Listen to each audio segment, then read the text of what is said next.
Wish you a very happy new year, children. Good morning and welcome back student to Shanti Kunj online classes. तो बच्चों, पिछले lecture में हमने चट्टानें और खनिज के बारे में पढ़ा था। आज हम इसमें इसकी एक्सरसाइज करेंगे।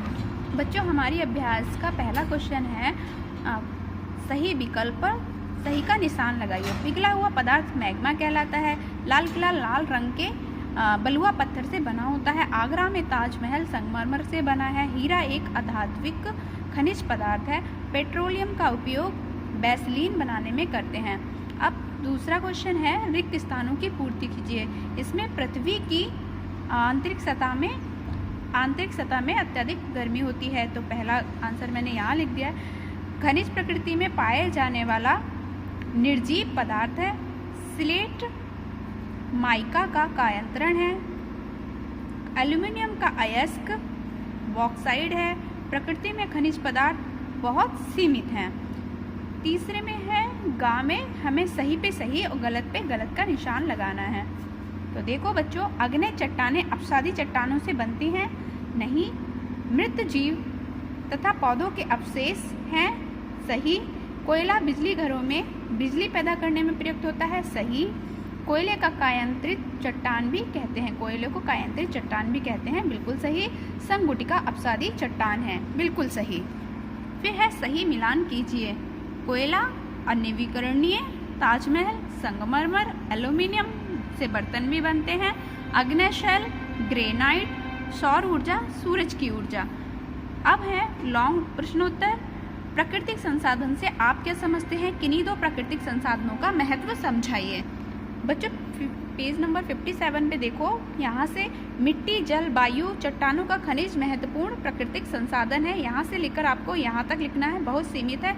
और उसके बाद में हमें सौर ऊर्जा का अधिक प्रयोग करना चाहिए और निर्भरता कम हो जाती है। यहाँ तक आपको अपनी कॉपी में क्वेश्चन नंबर 1 डालकर सुंदर सुंदर लिखना है। दूसरा क्वेश्चन है अपसादी और अग्नि चट्टानों कैसे एक दूसरे से भिन्न है।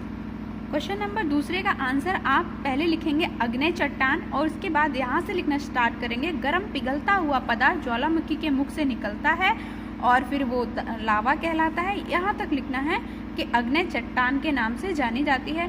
और फिर क्वेश्चन नंबर 2 का आंसर जब आप डालेंगे आप अपसादी चट्टान और उसे लिखेंगे नदियों का जल समुद्र से गिरते समय, और यहाँ तक लिखना है आपको अपसादी चट्टानों का निर्माण करती हैं।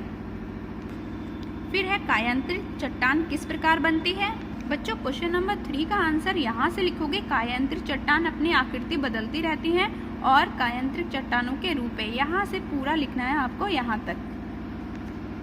फिर है कोयला मनुष्य के लिए किस प्रकार उपयोगी है। तो हमें इसमें कोयले के बारे में बताना है। बच्चों, पहले लिखेंगे आप कोयला एक रूपांतरित चट्टान है और उसके बाद आप यहाँ से लिखेंगे हम इसे भूमि से खोदकर निकालते हैं और कोल गैस प्राप्त होती है। ये पूरी तीनों लाइन आपको लिखनी है। फिर है लास्ट क्वेश्चन, पेट्रोलियम कैसे बनता है और इसके स्रोत कैसे निकाला जाता है। क्वेश्चन नंबर 5 का आंसर यहाँ से लिखेंगे आप पेट्रोलियम को काला सोना या तरल सोना भी कहते हैं। उसके बाद आपको ये पूरी लाइन लिखना है, यहाँ तक खनिज तेल के रूप में परिवर्तित हो जाती है। फिर उसके बाद यहाँ से लिखना है आपको पैराग्राफ चेंज करके पेट्रोलियम का उपयोग प्राकृतिक गैस के रूप में और मोमबत्ती बनाने में होता है। ये पूरी लाइंस आपको यहाँ से यहाँ तक कंप्लीट करना है। बच्चों, सुंदर सुंदर अपनी कॉपी में कर लेना और इनको याद करना आप शुरू कर दीजिए। आपके एग्ज़ाम आने में अब ज़्यादा देर नहीं है। चलो बच्चों, अब हम अपना नेक्स्ट चैप्टर स्टार्ट करते हैं। हमारा नेक्स्ट चैप्टर है चैप्टर नंबर 11। चैप्टर का नेम है बल, कार्य और ऊर्जा। बल क्या होता है बच्चों? रेलगाड़ी इसलिए चलती है क्योंकि उसे इंजन खींचता है। बैलगाड़ी इसलिए गति करती है क्योंकि उसमें बैल खींचते हैं। बाइसिकल गति करती है क्योंकि साइकिल सवार पैडल को पैरों से ढकेलता है। और ट्रैक्टर गति करता है क्योंकि इसे इंजन ढकेलता है। मतलब किसी चीज़ को ढकेलना या फिर किसी चीज़ पे पुश करना या अपनी तरफ खींचना, इसे ही हम बल कहते हैं। इस प्रकार गति केवल किसी वस्तु को खींचने या ढकेलने से होती है। गति उत्पन्न करने में सहायक खींच या ढकेलने को ही हम बल कहते हैं।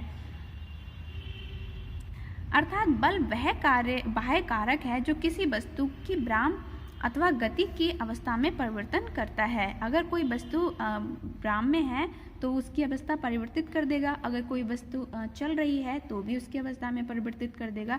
तो बल हमारा ये एक काम कोई कर सकता है। फुटबॉल मैच में गोलकीपर फुटबॉल को पकड़कर रोकता है।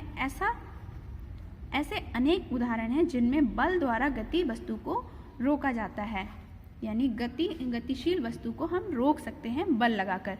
बलों के प्रकार, बल कई प्रकार का होता है, जैसे गुरुत्वाकर्षण बल, घर्षण बल, प्रत्यास्थ बल, पेशीय बल, यांत्रिक बल, विद्युत बल और चुंबकीय बल। इस तरह से कई प्रकार का बल होता है। सबसे पहले हम पढ़ेंगे गुरुत्वाकर्षण बल। गुरुत्वाकर्षण बल बच्चों क्या होता है, जब पृथ्वी प्रत्येक वस्तु को एक निश्चित बल द्वारा अपने केंद्र की ओर खींचती है तो पृथ्वी के इस आकर्षक बल को ही हम गुरुत्वाकर्षण कहते हैं। जैसे फलों का जमीन पर गिरना, गेंद को उछालने पर वो फिर से वापस आ जाती है, ये सब गुरुत्वाकर्षण के कारण ही होते हैं। जैसे कि आपने इस पिक्चर में देखा, ये सेब अभी पेड़ से जुड़ा हुआ था, तब तो यहाँ पे लटक रहा था। जैसे ही ये पेड़ से हटा और ये नीचे आ गया तो इसे क्या किया, पृथ्वी ने इसे अपनी तरफ खींच लिया। फिर है घर्षण बल। घर्षण बल क्या होता है बच्चों, घर्षण बल वह बल है जो दो वस्तुओं को की पारस्परिक गति का विरोध करता है। मतलब अगर कोई चीज़ इस तरफ चल रही है तो ये घर्षण बल इसको इस तरफ डायरेक्शन देगा और इस तरह से उसे रोकने का प्रयास करेगा। जैसे फर्श पर लुढ़कती हुई गेंद कुछ दूरी पर जाकर स्वयं रुक जाती है, मतलब पृथ्वी उस पर घर्षण बल लगा रही है। कई स्थितियों में घर्षण बल लाभकारी होता है, जैसे बर्फ पे चलने में। अधिकांश परिस्थितियों में ये हानिकारक होता है, जैसे साइकिल आदि चलाने में सभी सतहों पर घर्षण बल समान नहीं होता। जैसे हम ढाल पे जाते हैं तो हमें ज़्यादा बल लगाना पड़ता है, इसका मतलब ढाल पे घर्षण बल ज़्यादा होता है। फिर है प्रत्यास्थ बल। प्रत्यास्थ बल मतलब क्या होता है, किसी चीज़ में खिंचाव लाना। जो बल किसी वस्तु को अपनी ओर खींचकर स्थापित करने के लिए लगाया जाता है उसे हम प्रत्यास्थ बल कहते हैं। खिंचा हुआ धनुष बाण को प्रत्यास्थ बल के द्वारा दूर फेंकता है।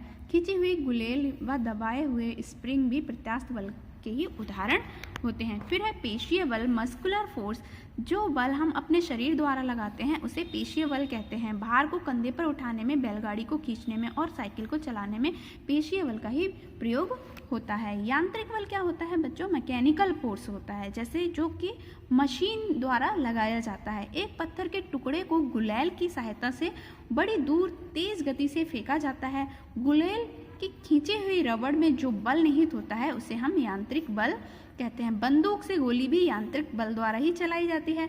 घड़ी में बल का स्रोत स्प्रिंग है। जब स्प्रिंग खुलता है तो इसमें घड़ी की सुइयां गति करने लगती हैं। वायु द्वारा किसी बादबानी नाव अथवा पवन चक्की को चलाया जाना भी यांत्रिक उदाहरण है।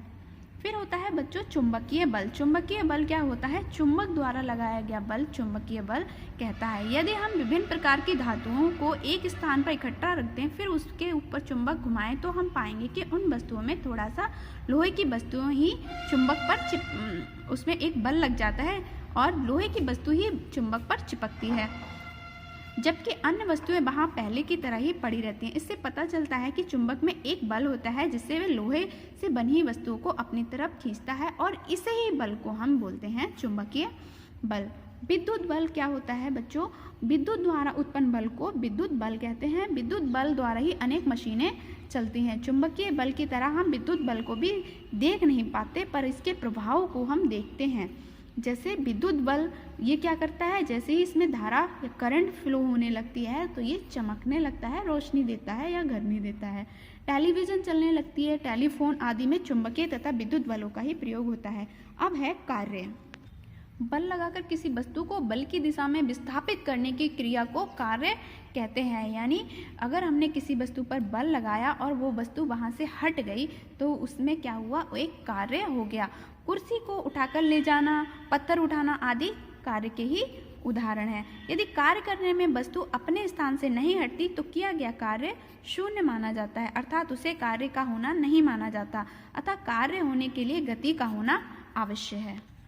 मान लो बच्चों की जैसे इस पिक्चर में दिखाया गया है, इस बच्चे ने क्या किया, कुर्सी को उठाकर थोड़ी दूर ले गया और इसका मतलब ये वस्तु अपनी जगह से दूसरी जगह आई, इसका मतलब इसमें गति हुई। इसका मतलब क्या हुआ कि विज्ञान की दृष्टि में इसमें कार्य हुआ है। पर अगर कोई मजदूर है, उसने क्या किया, इस ईंटों का भरा गट्ठर अपने सर पे रखा और लेकिन वो अपनी जगह पे खड़ा रहा, तो इसका मतलब उसने कोई कार्य नहीं किया। इसके विपरीत यदि कोई व्यक्ति एक बक्से को खींचकर दूरी तक ले जाता तो वह कार्य करता। यानी किए गए कार्य की मात्रा ज्ञात करने के लिए बल को वस्तु द्वारा तय की गई दूरी से गुणा करते हैं। कार्य का मात्रक होता है जूल। बहुत इंपॉर्टेंट है बच्चों, याद कर लेना। जूल के लिए न्यूटन मीटर मात्रक का भी प्रयोग किया जाता है। कार्य बराबर होता है बल गुणा दूरी, यानी जितना हमने बल लगाया उसमें अगर हमने दूरी से गुणा कर दी तो कार्य हो जाता है।